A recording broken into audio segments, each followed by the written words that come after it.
Eh bien, bonjour les spotters et bienvenue dans mon podcast hebdomadaire sur le numérique. Et aujourd'hui, on va parler des normes et des indices de la souveraineté. Et oui, parce qu'en fait, les indicateurs là viennent d'arriver. Et cette semaine, on va encore annoncer un nouvel indicateur qui allait arriver. Là, je me suis dit, bah, ça y est, 1, 2, 3, beaucoup. Donc, qu'est-ce qui se passe autour de ces indicateurs? Alors, déjà, de quoi on parle? On parle de la souveraineté numérique, domination. Donc la question de se dire, ah oui, mais c'est quoi la souveraineté? C'est quoi mon problème vis-à-vis de ça? Et il faut que je le mesure. Parce qu'effectivement, on a une société dans laquelle, s'il n'y a pas de mesure, il n'y a évidemment pas d'action. Donc on a besoin de mesurer. Même si en fait les gens savent et sentent bien si on est sur un système souverain ou pas souverain, en fait la vérité quand même souvent on le sent, mais on a le même problème que pour la qualité, ISO 9001, ou pour la sécurité, ISO 27001, c'est-à-dire qu'en fait on sent bien que c'est un système sécurisé, mais il faut le prouver, et là il faut des critères, des grilles, des indicateurs, des normes pour construire tout ça.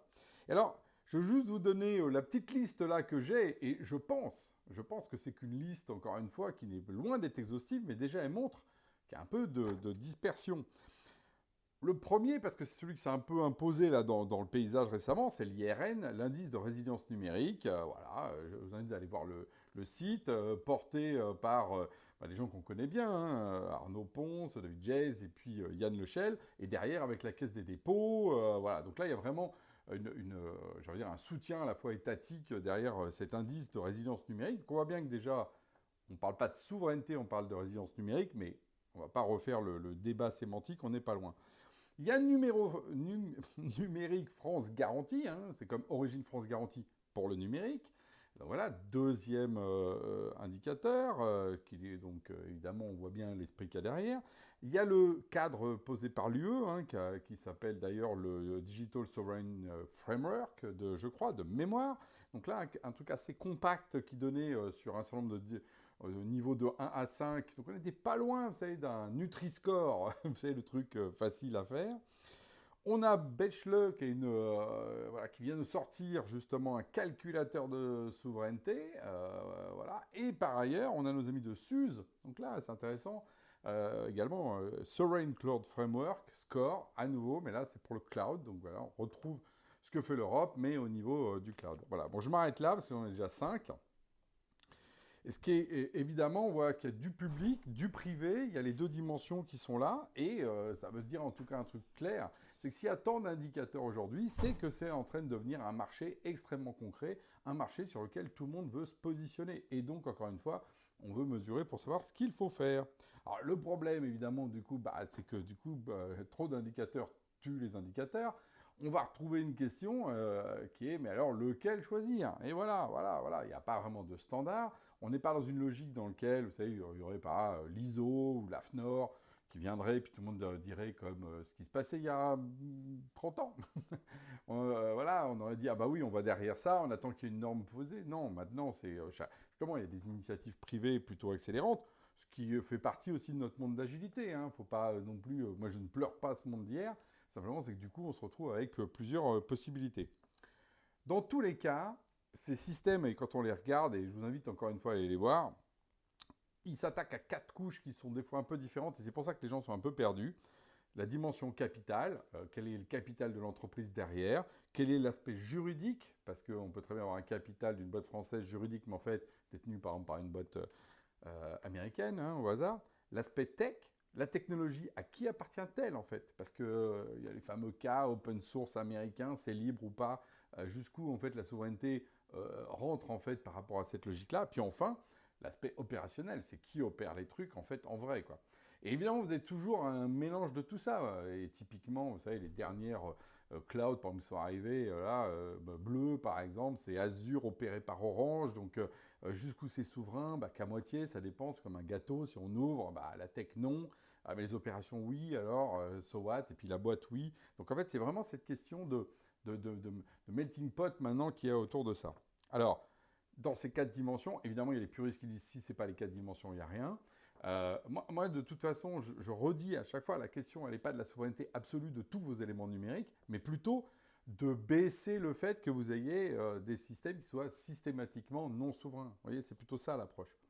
Et plutôt que de se dire, ah bah pour mon cloud, je vais être demi-souverain, bah, il vaut mieux par exemple se dire, je prends deux clouds, un souverain, un non-souverain. Bon, voilà la bonne approche, multi-sourcing. Moi, je maintiens que la diversité est la réponse, plutôt que de créer des millefeuilles un peu compliqués, comme on peut le voir par exemple dans le cloud, par rapport à ça. Évidemment, il y a un risque, il est double, hein. Le premier, c'est le sovereignty washing, et ça on le voit de plus en plus. Et en fait, dès qu'il y a quelque chose de bien, on l'a vu avec la problématique écologique, ou la qualité, ou le domaine bio par exemple, bah, tout de suite il y a des gens qui viennent parce qu'ils ont des intérêts contraires pour venir un petit peu brouiller les choses. Et aujourd'hui, il n'y a pas un cloudiste, par exemple GAFAM, qui ne se dit pas souverain. Je crois même que Microsoft a même lancé un appel à des partenaires souverains pour déployer la souveraineté de Microsoft en France. Enfin, voilà, on arrive à un niveau où en fait effectivement le washing il est vraiment très très très fort. Puis le deuxième truc, c'est que c'est la question, le risque EUFR. Voilà, alors on est quoi? On est français, on est européen. Voilà, on sait bien qu'il faut justement trouver aussi un point d'accord. Et donc, il y a toujours ce risque de tomber dans le même problème que, par exemple, ce qu'on vit avec Secnum Cloud. C'est que finalement, c'est pas ce qui est pris au niveau européen. Donc, on se retrouve un petit peu marginalisé. Et ça, l'habillage local, alors qu'en fait, on a besoin d'un truc local, est effectivement le deuxième risque auquel on peut faire affaire. Dans tous les cas, ces indicateurs, même s'ils sont effectivement multiples, apportent quelque chose d'intéressant, qu'ils soient d'ailleurs souverain, pas souverain, washing ou pas, c'est que ce niveau de dépendance est pris en compte et qu'aujourd'hui, ça devient un élément clé. Voilà. Après, évidemment, sans donner des bons points, clairement, les bons outils sont ceux qui mesurent la dépendance et donc l'indépendance au capital juridique, tech, opérationnel, hein, les 4 dimensions que j'ai dit, et pas le marketing. Voilà, c'est pas parce que c'est écrit sovereign dessus qu'en fait, en dessous, c'est complètement non souverain, avec la tech en particulier, vous voyez bien le sujet. Mais ça va avoir des impacts très directs sur les appels d'offres. Là, par exemple, la loi et les décrets d'application, là, je crois que même qui sont sortis hier, sur le fait de flécher vers l'achat de solutions souveraines sur étagère de la part des achats publics de l'État, ça, par exemple, effectivement, cette question de souveraineté devient clé. Et d'ailleurs, à l'intérieur, il y a une certaine définition de ce qu'est la souveraineté, qui est encore une fois, alors, on ne peut pas dire que c'est une norme, mais en fait, ça devient à ça. En fait, à partir du moment où une directive ou une loi explique ce que c'est la souveraineté, ça devient une forme de norme. Donc, pour les appels d'offres, ça va devenir très important.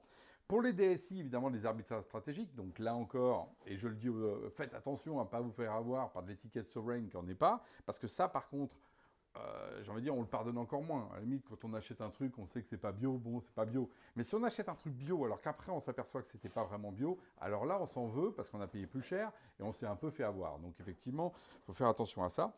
Et puis les éditeurs qui, eux, doivent passer dans une logique de preuve. C'est-à-dire qu'un peu comme ISO 27001, c'est pas juste je fais bien ma sécurité, mais je prouve que je le fais.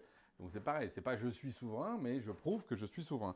Donc chacun va devoir faire un peu un travail là-dessus.